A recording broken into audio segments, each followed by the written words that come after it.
Assalamualaikum warahmatullahi wabarakatuh. Berjumpa lagi dengan Santoar. Di sini saya mau menceritakan kisah misteri atau kisah mengenai istri seorang direktur ya. Dia punya perusahaan. Jadi suaminya itu mempunyai perusahaan. Namanya Ibu S ya. Dia datang ke kita itu keluhan ya, mempunyai keluhan. Dia bercerita kalau dia itu sering mengalami sakit kepala dan nggak bisa melihat.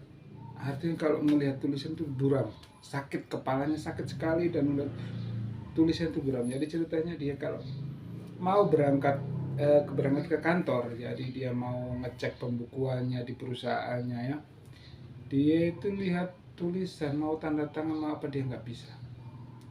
Jadi kepalanya itu sakit, matanya nggak bisa lihat, buram kayak sumpah gitu, kayak nggak ada. Dan dia buru-buru, jadi pekerjaan itu dipasrahkan kepada karyawan yang perempuan. Para perempuan itu kan karyawan bagian produksi ya. Jadi dia bikin ngerapikan hasil dari percetakannya, cetakan karet itu. Jadi dia mengenai pembukuan, pengeluaran, pemasukan, barang, produksi, kirim. Jadi dia dipasrahkan ke karyawannya yang perempuan. Dia itu kalau pegang hal pembukuan dia itu nggak bisa. Jadi keluarnya itu dia nggak bisa berpikir dia kenapa kepalanya sakit, matanya nggak bisa. Kalau sebenarnya normal, kalau di rumah dia bisa aja, biasa aja. Tapi kalau dia masuk di kantor, ya masuk di kantor dan ngambil buku-buku atau dokumen-dokumen, dia nggak bisa. Sehingga masalah pembukuan di kantor, di perusahaan itu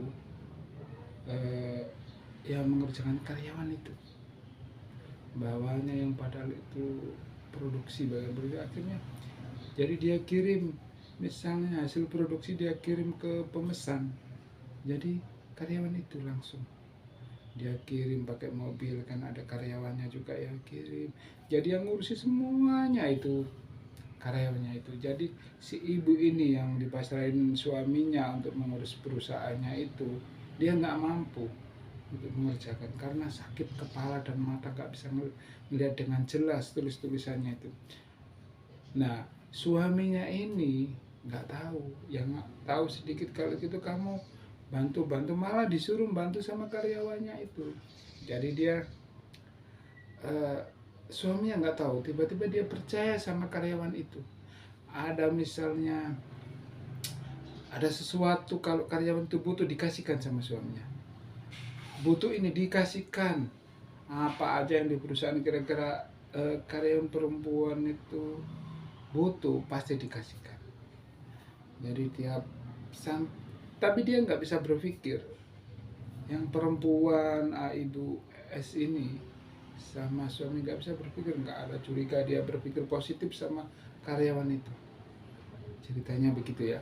Dan setelah itu dia cerita-cerita gitu panjang lebar ke kita. Habis itu kita terapi ibunya, saya suruh konsentrasi. Waktu konsentrasi pendeteksian itu, pertama kan di keluarnya ya, keluarnya mata sama kepala. Saya deteksi di situ.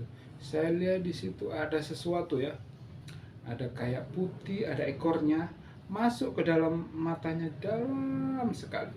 Dia masuk ke dalam sekali. Terus saya deteksi lagi ke habis kepala, pundak, badannya semua saya deteksi. Terus saya terangkan, saya bilang sama ibu S ini, apakah ibu S ini sering pundaknya sakit, pundaknya tiba-tiba sakit panas dan uh, kayak berat gitu.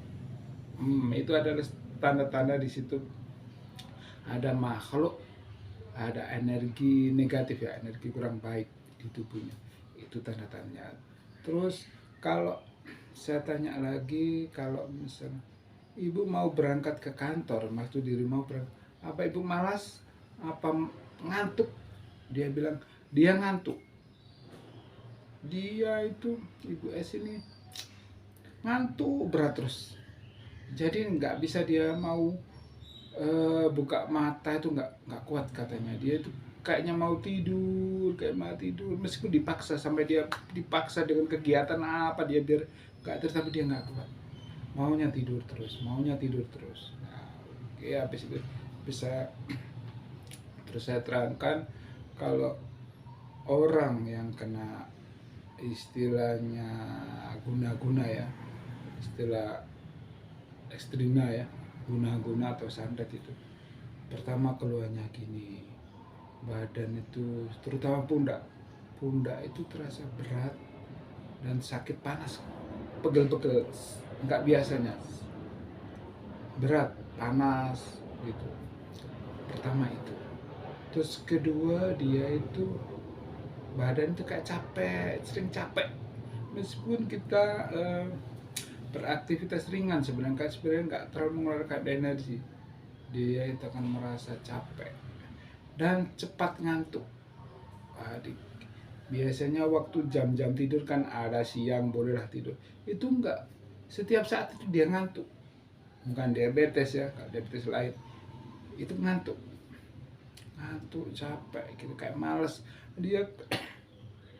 Kan kantornya sama rumahnya nggak terlalu jauh, sekitar ada 1 kiloan lah, mau ke kantor perusahaannya itu. Dia malas, habis menyiapkan masak makan suaminya, anaknya, dia mau berangkat itu malas, sampai dia sendiri memaksa diri, sampai dia biar nggak ngantuk itu dia ke perusahaannya itu, bagian produksi, ikut diproduksi.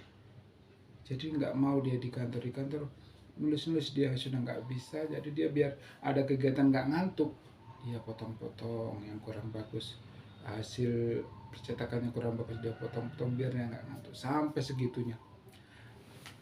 Setelah kita deteksi semua, terus kita suruh duduk rileks, kita bantu dengan zikir, energi ilahiyah, insya Allah. Nah, di situ saya mendeteksi ada sesuatu yang nempel di badannya ya. Waktu itu waktunya nggak lama, soalnya orangnya ada perlu ya. Jadi saya bilang sama orangnya, kalau nanti kalau selesai sholat isya ya, habis maghrib isya, nanti saya terapi. Oke, habis itu saya habis ya, singkat kata ibu sini pulang.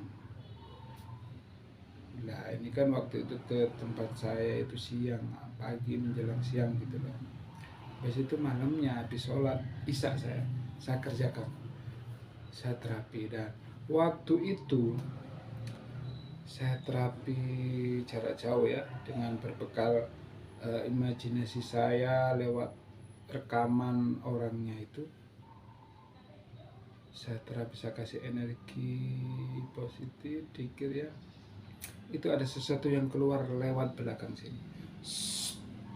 Ada bayangan sesosok berbentuk kayak berbentuk manusia ya, sesosok keluar. Langsung saya yakin itu sudah keluar barang yang mengganggu energi negatifnya, sudah keluar. Habis itu orang saya kunci. Besoknya kan sudah janjian waktu itu, besok kesini, besok ke rumah saya. Terus saya bilang, Mbak, barang yang disampaikan sudah keluar, insya Allah sampai normal kembali dan bisa beraktivitas seperti semula. Ya, terima kasih ya Pak Sido. Waktu itu tanpa sengaja ya, saya tuh ada rumah sakit dekat kampung saya. Waktu itu saya ke rumah sakit, waktu ke warung ya, warung ngopi-ngopi, saya mau buang air kecil, ke rumah sakit itu, numpang di rumah sakit kan dekat. Saya kaget.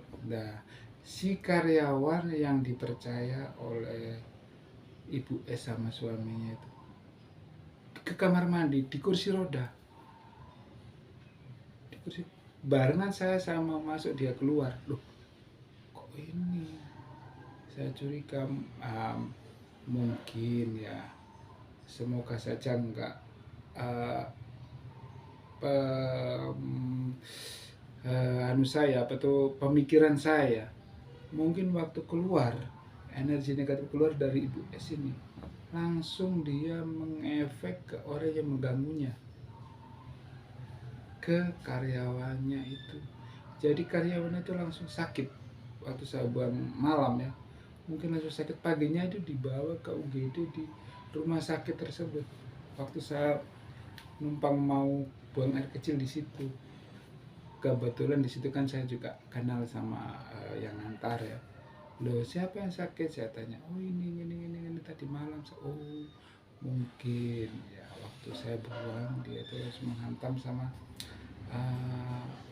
si karyawan itu. Tapi semoga saja cepat sembuh, pikiran saya ya, semoga saja cepat sembuh. Terus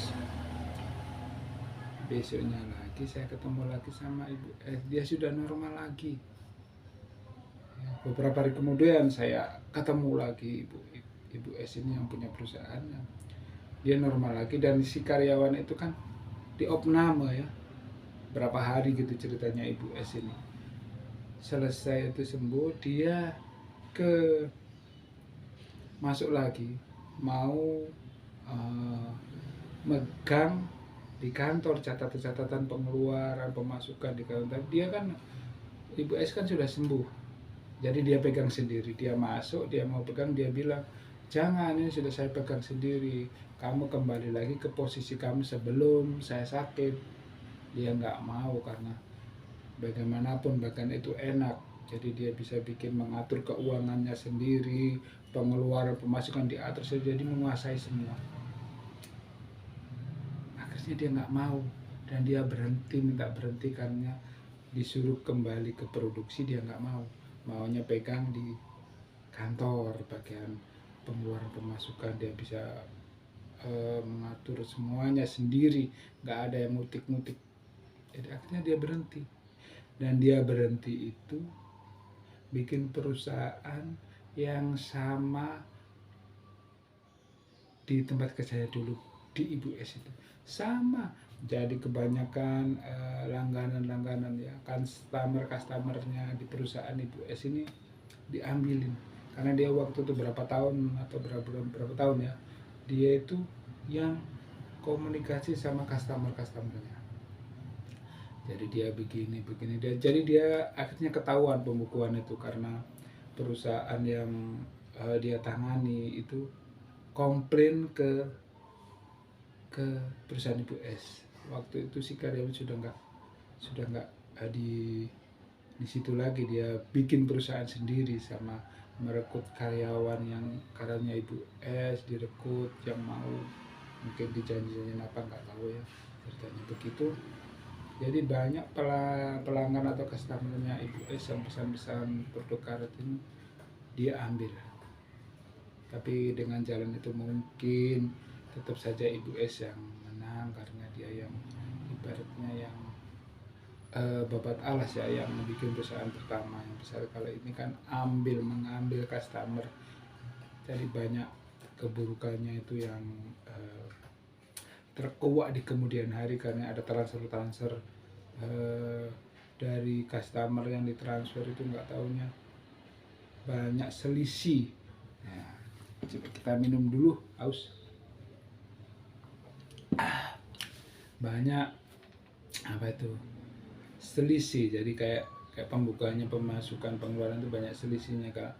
Misalnya sebenarnya reject cuma 10, itu reject sampai 50%, dan 10% saja reject, tapi dilaporkan sama 50% reject, jadi ditolak sama customer, sehingga uangnya yang disetorkan ke perusahaan waktu itu, yang karyawannya yang ngurusin itu cuma 50%, padahal harusnya 90%.